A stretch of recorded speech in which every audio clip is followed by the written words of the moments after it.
চিতাবাঘ কখনো কুকুরের সঙ্গে দৌড় প্রতিযোগিতা করে না। আপনি যে চিতাবাঘ তা বোঝানোর জন্য শুধু সঠিক সময়ের অপেক্ষায় থাকুন। হয়তো অনেক কিছু পারেন, তবে দরকার নেই তা বলে বেড়ানো। নীরবে কাজ করে যান। যার প্রয়োজন তিনি আপনাকে ঠিকই খুঁজে নেবেন।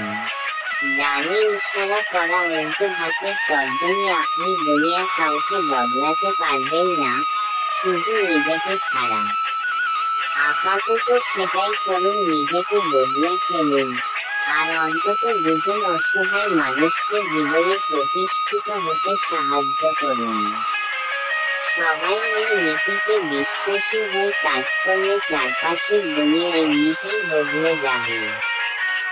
ডানে ইশারা করা উল্টো হাতের তর্জনী আপনার চিন্তা ভাবনার ওপরে যারা আস্থা রাখতে পারে না, তাদেরকে খুব বেশি গুরুত্ব দেওয়ার দরকার নেই।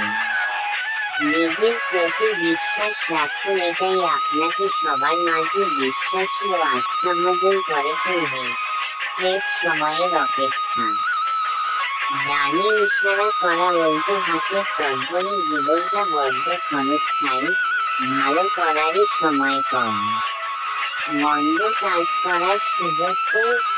ভালো মানুষ সাজার ভান না করে ভালো মানুষ হয়ে গেলেই তো হয়।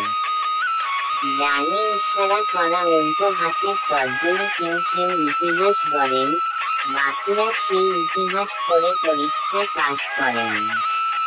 বিখ্যাত মানুষের সঙ্গে সেলফি তুলে পোস্ট না দিয়ে এমন কাজ করুন, যাতে অন্যেরা আপনার সঙ্গে ছবি তুলে সামাজিক গণমাধ্যমে পোস্ট করে। ডানে ইশারা করা উল্টো হাতের তর্জনী মানুষ মাটি দিয়ে তৈরি, মাটিজাত খাবার খেয়ে বাঁচে, মৃত্যুর পরে আবার মাটিতেই মিশে যাবে, তার কি অহংকার ও রাগ করা সাজে? ডানে ইশারা করা উল্টো হাতের তর্জনী সুস্থ দেহ প্লাস প্রশান্ত মন সমান উপভোগ্য জীবন।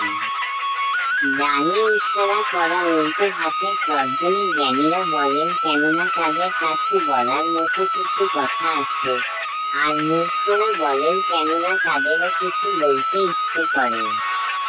কাউকে তুচ্ছ তাচ্ছিল্য করার আগে অন্তত তার সমান যোগ্যতা অর্জন করে নিতে হয়। ডানে ইশারা করা উল্টো হাতের তর্জনী যে কাজের জন্য বিবেক প্রশ্নবিদ্ধ করে, সে কাজ থেকে বিরত থাকাই শ্রেয়।